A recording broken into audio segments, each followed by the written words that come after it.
तो आज का जो हमारा टॉपिक है वो है pattern recognition.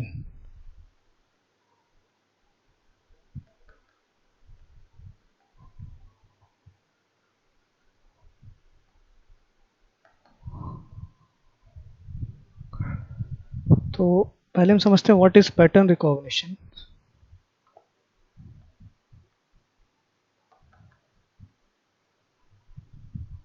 Pattern recognition is a process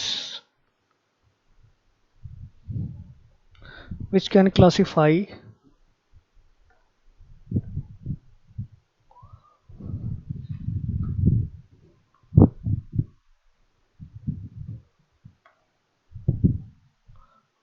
object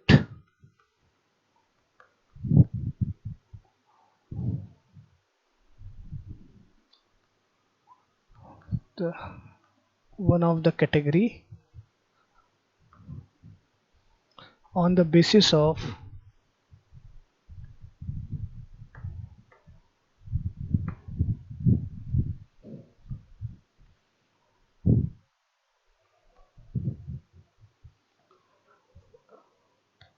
characteristics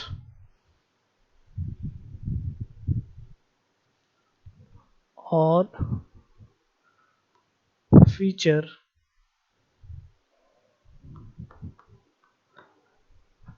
expected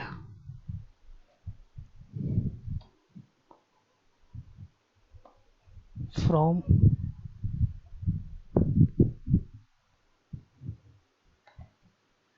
the object।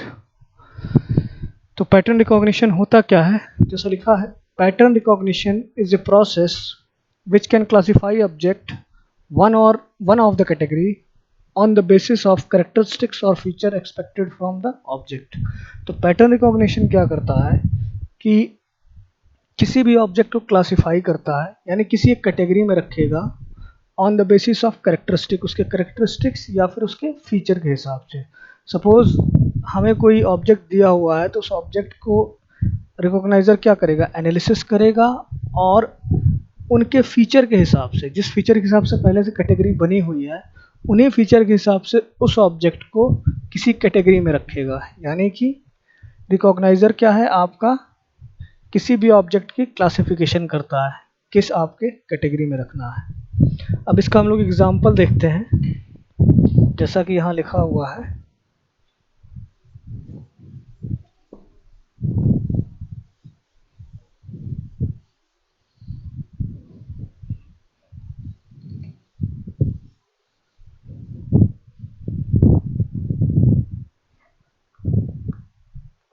For example,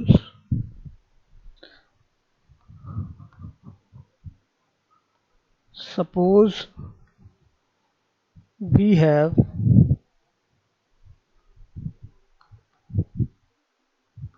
to construct a recognizer which can classify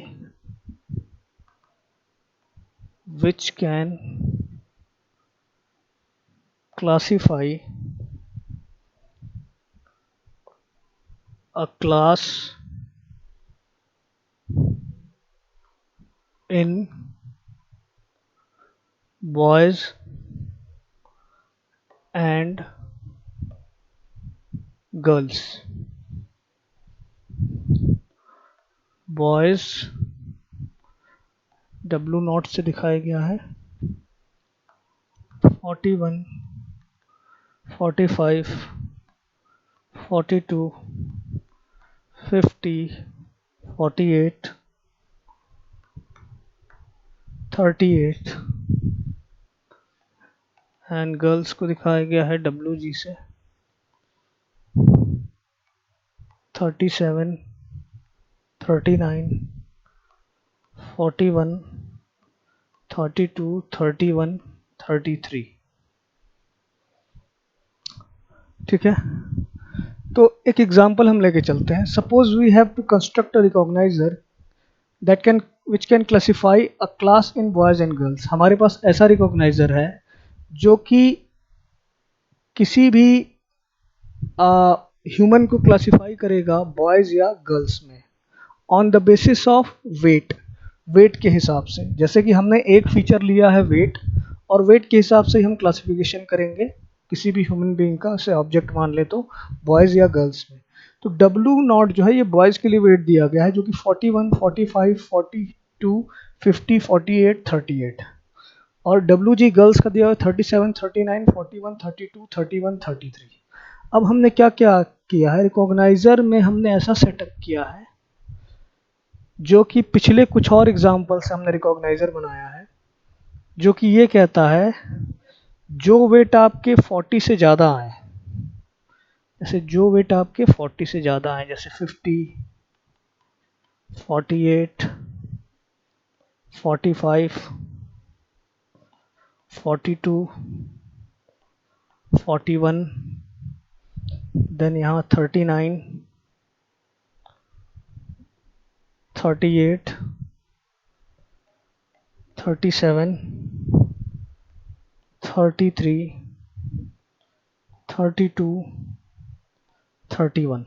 ठीक है, तो इस तरीके से हमने रिकॉग्नाइजर बनाया है कि जो वेट 40 से ज़्यादा आए, वेट के फीचर के हिसाब से बनाया, उसे हम क्लासीफाई करेंगे बॉयज़ में, और जिनका 40 से कम आए उसे क्लासीफाई करेंगे गर्ल्स में। तो अगर हम वेट क्लासीफाई करें तो 41 देखिए यहाँ पे आ रहा है, जो कि लेफ्ट साइड में आ रहा है वेट 40 के। ठीक है, हमने इस लेफ्ट साइड को, यानी कि जो आपका ज़्यादा वेट है 40 से, उसे लेफ्ट साइड में दिखाएं। तो 41 आपको बॉयज़ के लिए है, ये वाला जो एरिया है ये बॉयज़ को रिकॉग्नाइज करेगा, और ये वाला जो है ये गर्ल्स के लिए है। तो हमने 41 लिया या 45 लिया या 42 लिया, 50 लिया या 48 लिया, तो ये सारे के सारे वेट जो हैं वो बॉयज़ में क्लासीफाई हो गए हैं।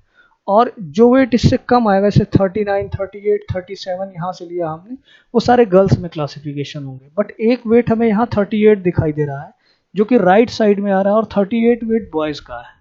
ठीक है, तो रिकॉग्नाइजर बनाने के लिए हमने केवल एक फीचर लिया है वेट।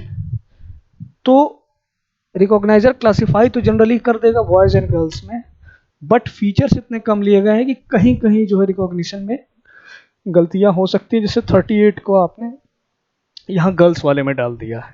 अगर हम एक आध फीचर और लेते हैं, जैसे वेट का फीचर ले लेते हैं, सॉरी हाइट का फीचर ले लेते हैं, तो हाइट और वेट के हिसाब से दोबारा से हम क्लासीफाई करते तो होता कि और अच्छे से क्लासिफिकेशन होता, हो सकता है कि 38 वाला हाइट की वजह से बॉयज़ में आ जाता। यानी कि जितने ज़्यादा नंबर ऑफ फीचर्स को लेकर के आप क्लासिफिकेशन करेंगे, क्लासिफिकेशन उतना एक्यूरेट होगा। दूसरी चीज़ कि जितने नंबर ऑफ फीचर्स आप लेंगे, उतने नंबर ऑफ डायमेंशंस में आपकी क्लासिफिकेशन होती है। अब यही जैसे मैं अदर एग्जांपल ले रहा हूँ, जिसमें हाइट को भी मैं ले लूँगा, हाइट को भी कंसीडर करूँगा, फिर क्लासिफिकेशन करके आपको दिखाऊंगा। तो एक एग्जांपल और लेते हैं।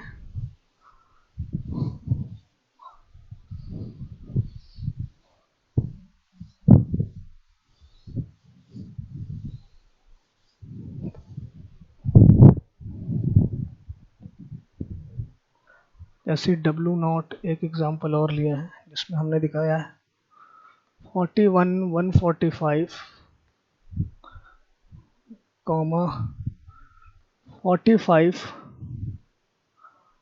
149, 42, 150, 50, 152, 48, 154, 38, 142।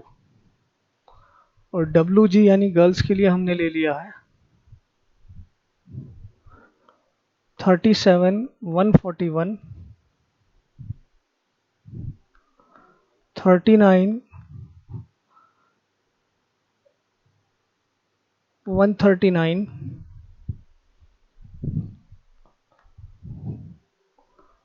41, 143,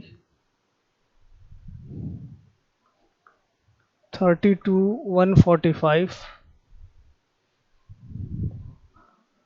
31, 145, 35, 143। तो देखिए दो डेटा इस बार लिए हैं, तो दो डायमेंशन में आपके रिकॉग्नाइजर को रिप्रेजेंट किया जाएगा। जैसा कि मैं बता दूं, डब्ल्यू नॉट जो है आपके बॉयज़ के लिए है, जहां 41 उसके वेट को दिखा रहा है और 145 उसकी हाइट को दिखा रहा है। यानी फर्स्ट वाला जो आपका डेटा है वो दिखा रहा है वेट को और सेकेंड वाला दिखा रहा है हाइट को। तो ये सारे के सारे डेटा दिए हुए हैं और हमें इसे क्लासीफाई करना है whether it is in boys और गर्ल्स। अगर मान लीजिए हमें डब्ल्यू नॉट और डब्ल्यू जी नहीं दिया रहता, तब हम कैसे पता करते कौन से क्लासिफिकेशन में आएगा।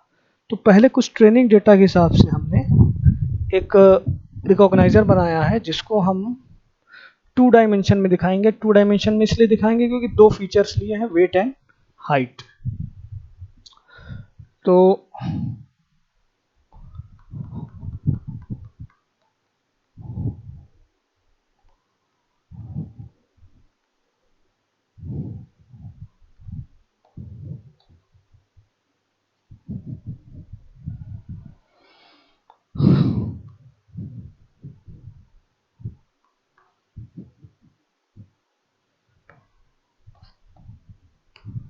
देखिए दो डायमेंशन लिया है हमने, हॉरिजॉन्टल वाली लाइन को वेट ले लिया है, वर्टिकल वाले को हाइट ले लिया है। ये जो लाइन है जहां से नीचे वाली जितने भी डेटा पॉइंट्स नीचे आएंगे वो सारे के सारे आपके गर्ल्स में क्लासीफाई होंगे, और जो इस लाइन के ऊपर आएंगे वो बॉयज़ में क्लासीफाई होंगे। तो इस लाइन को हम कहते हैं बाउंड्री। जैसा कि हमने पिछले एग्जाम्पल में एक लाइन ऐसे खींचा था वन डायमेंशन वाले में, तो ये बाउंड्री थी जो 40 वाले वेट पे थी, इसको कहते हैं बाउंड्री। ये आपके होते हैं क्लासेस, जो आपके क्लासेस यहाँ बने हुए हैं क्रॉस और सर्कल में, इसे कहते हैं क्लास। और ये पूरा आपका रीजन है, तो सारे रीजन में ही आप क्या करते हैं, क्लासिफिकेशन करते हैं। तो दो फीचर अगर हमने ले लिया है तब हम क्लासीफाई करेंगे, तो और अच्छे से क्लासिफिकेशन होगा कंपेयर टू प्रीवियस वन। तो ये आपका एग्जाम्पल है। अब कुछ और चीज़ें जान लेते हैं पैटर्न रिकॉग्निशन के बारे में क्या होती है।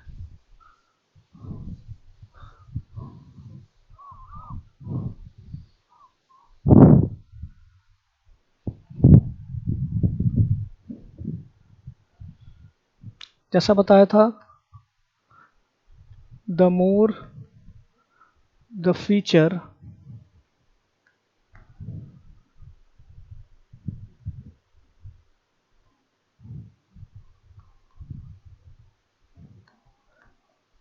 easier to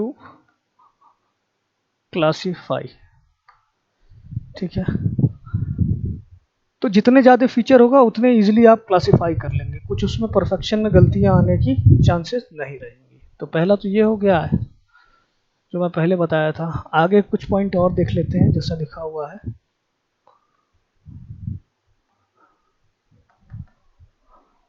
pattern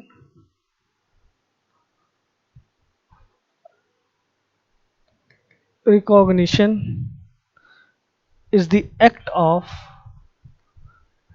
is the act of taking in a new data, taking in a new data and making an action and making an action based on category of pattern, based on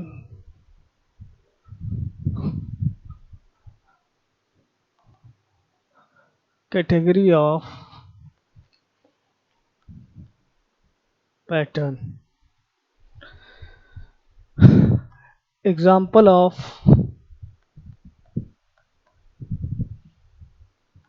pattern recognition, pattern recognition के क्या क्या example होंगे। तो पहला है fingerprint, दूसरा है human face, तीसरा है वर्ड स्पीच रिकॉग्निशन, चौथा है डीएनए सीक्वेंस एंड पांचवा है मेडिकल डायग्नोसिस।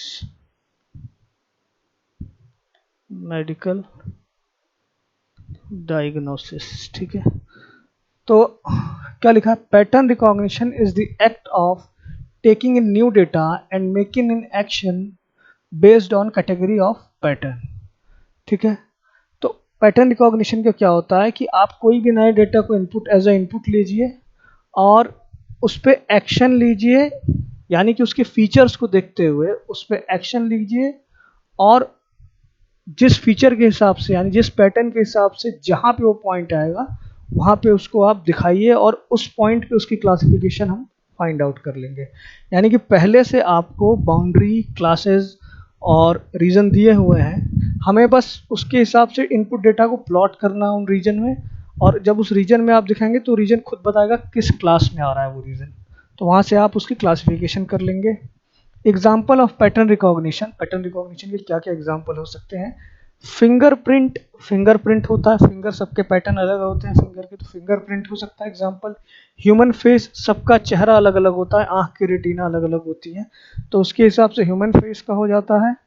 वर्ड स्पीच रिकॉग्नाइजेशंस, आप जो वर्ड बोलते हैं उसको रिकॉग्नाइज करते हैं, जैसे आप सीरी या गूगल असिस्टेंट का यूज़ करते हैं तो आपके वर्ड को रिकॉग्नाइज करके रिस्पॉन्स करता है। डीएनए सीक्वेंस, सभी का डीएनए सीक्वेंस अलग अलग होता है तो उसको क्लासेस में डालते हैं। और मेडिकल डायग्नोसिस, यानी मेडिकल डायग्नोसिस में भी आप एमआरआई वगैरह में पैटर्न रिकॉग्निशन का यूज़ करते हैं कि किस क्लास में आएगा। आपको अगर कोई डिजीज़ है या कोई दिक्कत है तो वो पैटर्न रिकॉग्निशन के हिसाब से क्लासिफाई कर देगा कि आपके बॉडी में क्या चीज़ कहाँ पे प्रॉब्लम है। कोई प्रॉब्लम नहीं है तो वो आपको नॉर्मल दिखाएगा, सारी चीज़ें नॉर्मली उसको क्लासिफाई करेगा कि चीज़ें नॉर्मल है, ठीक है। इसके बाद पैटर्न रिकॉग्निशन के फर्दर कुछ अदर टाइप्स होते हैं जो कि आप लोग पहले पढ़ चुके हैं। तो पैटर्न रिकॉग्निशन का ही में होता है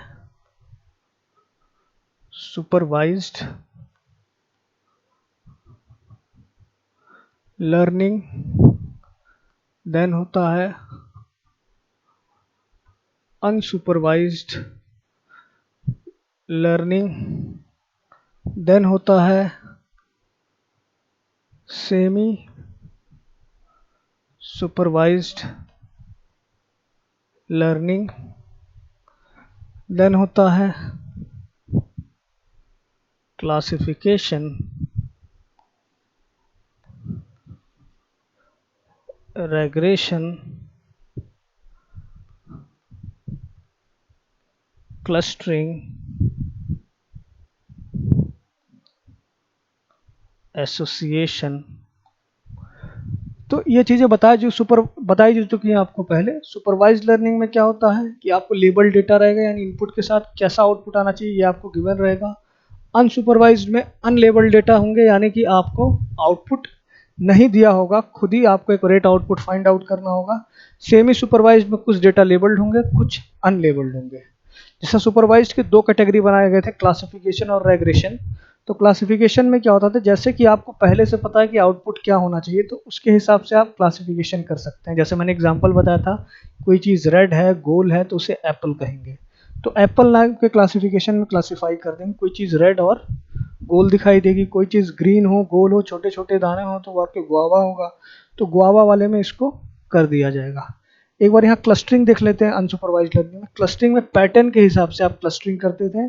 आपको ये नहीं पता है कि आपका एप्पल क्लासिफिकेशन में जाएगा या फिर गुआवा क्लासिफिकेशन में जाएगा। आप क्लस्टरिंग के हिसाब से अलग अलग एक पैटर्न बनाए होंगे और अलग अलग क्लस्टर्स में डाल देंगे।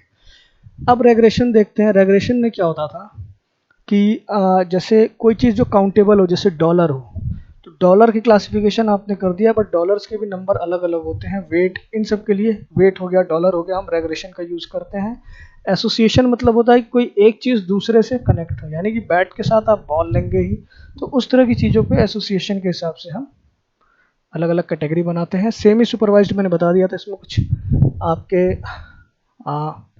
लेबल डेटा होंगे, कुछ अनलेबल्ड डेटा होंगे।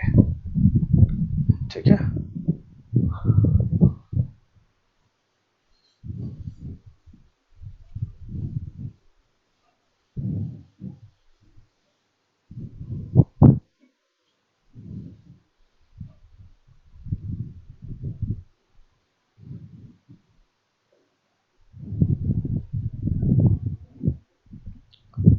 अब देखते हैं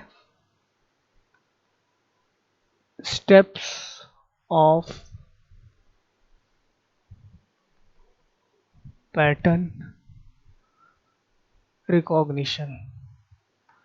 पैटर्न रिकॉग्निशन के क्या क्या स्टेप्स हो सकते हैं। तो स्टेप्स थोड़े लंबे, इसलिए दो पार्ट में हम डिवाइड कर दिए हैं बोर्ड को।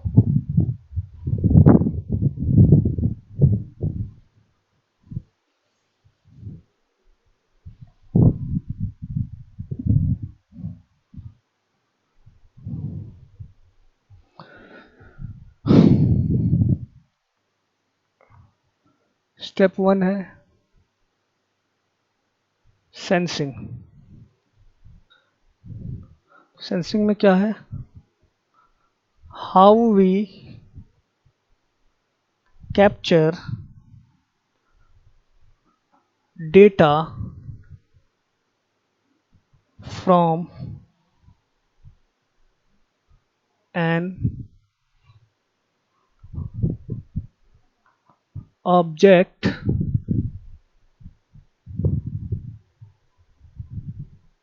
for classification purpose, for classification purpose। Step 2 है to extract the information, to extract the information of our interest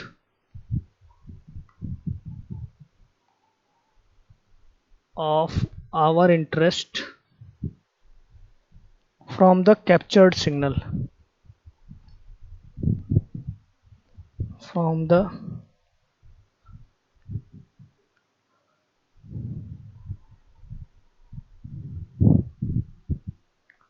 captured signal। Then क्या है,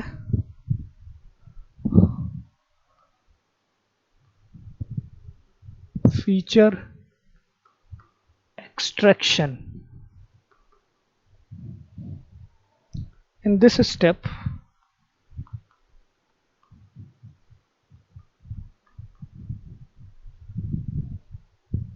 we decide which feature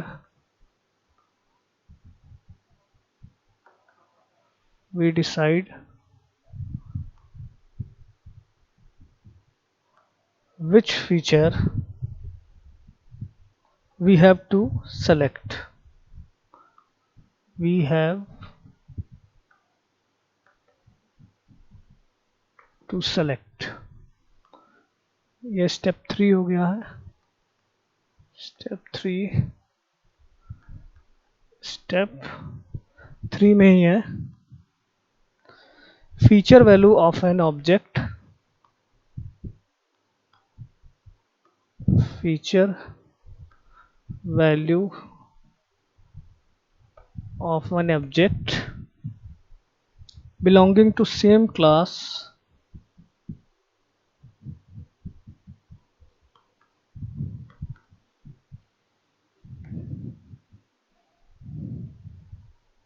should be very close to each other,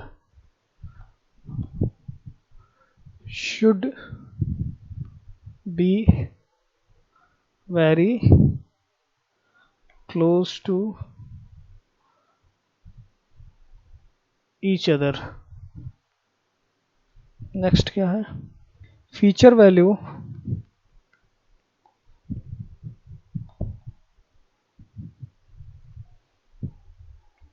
of object should be very far, of object should be very far from each other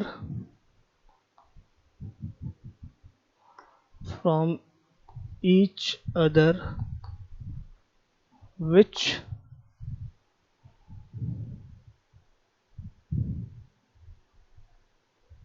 belong to other classes belong to other classes। तो यहाँ step 3 तक है, step 4 से फिर से लिखेंगे। Step 1 से step 3 समझ लेते हैं क्या है। तो स्टेप्स ऑफ पैटर्न रिकॉग्निशन में पहला स्टेप है how we capture data from an object for classification purpose, यानी कि हम किस तरीके से ऑब्जेक्ट को कैप्चर कर रहे हैं क्लासिफिकेशन पर्पज के लिए। तो जब आप कैप्चर करेंगे किसी भी ऑब्जेक्ट को तो उसके फीचर्स को देखेंगे और उनके कौन कौन से फीचर देखने जरूरी है क्लासिफिकेशन के लिए, ये फाइंड आउट करेंगे। To extract the information of our interest from the captured signal, आप क्या करेंगे सेकेंड स्टेप में, आप वही इंफॉर्मेशन यानी वही फीचर्स को एक्सट्रैक्ट करेंगे जो आपके इंटरेस्ट का है, यानी कि जिसके हिसाब से आप क्लासिफिकेशन कर सके। तो फीचर एक्सट्रैक्शन में क्या लिखा, in this step we decide which feature we can to select. तो आपने सबसे पहले कैप्चर किया, देन अपने मतलब का इंफॉर्मेशन निकाला, देन उसमें से बेस्ट फीचर को निकाला जिसके हिसाब से आप अच्छे से क्लासिफिकेशन कर सकते हैं। तो यहाँ पे बेस्ट फीचर निकल रहा है। आगे क्या लिखा, feature value of an object belonging to same class should be very close to each other. जैसा कि मैंने एक एग्जांपल बताया था, यहाँ पे अगर मैं एक डायग्राम छोटा सा बनाऊं तो ऐसे एक बाउंड्री थी, यहाँ पे कुछ सर्कल्स थे, यहाँ पे क्रॉस थे। तो जो सर्कल्स थे वो सेम क्लासेस में थे, यानी कि जो सेम क्लास को बिलोंग करेंगे जितने भी आपके ऑब्जेक्ट्स, उनके फीचर्स बहुत क्लोज, एक दूसरे के बहुत क्लोज होने चाहिए, तभी तो वो एक बाउंड्री के एक साइड में आएंगे, एक क्लासेस में जाएंगे। और यहाँ लिखा feature value of an object should be very far from each other which belongs to other classes. लेकिन इस क्रॉस और इस सर्कल के बीच की जो डिस्टेंस है वो वेरी फार अवे होनी चाहिए, तभी दोनों की अलग अलग क्लासिफिकेशन अच्छे से कर सकते हैं। यानी फीचर वैल्यू बहुत दूरी पे होनी चाहिए। अगर दो ऑब्जेक्ट्स अलग अलग क्लास में हैं और सेम क्लास में है तो उनकी फीचर वैल्यू बहुत करीब करीब होनी चाहिए। तो यही चीज़ लिखा हुआ है। ये स्टेप 3 हो गया। अब स्टेप 4 में क्या हो रहा है आगे देखते हैं।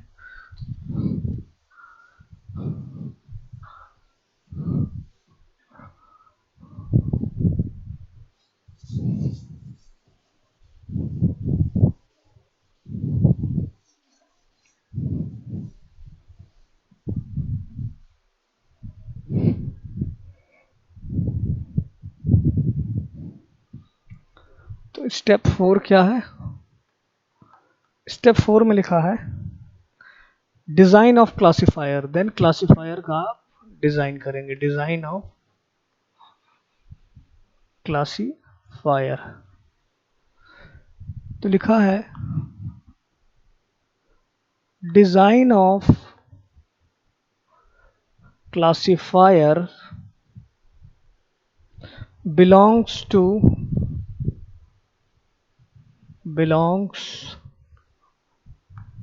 to process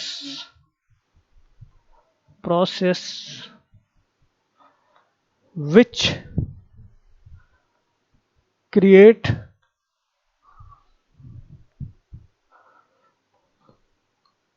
class region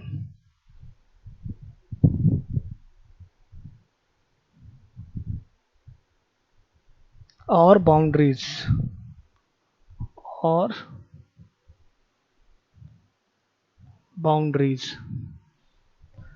और ये स्टेप 4 हो गया। और स्टेप 5 क्या है, the classification.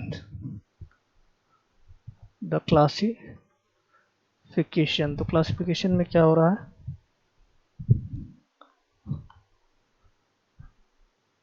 assigning an unknown value या unknown data point one of the predefined class level. One of the predefined class level.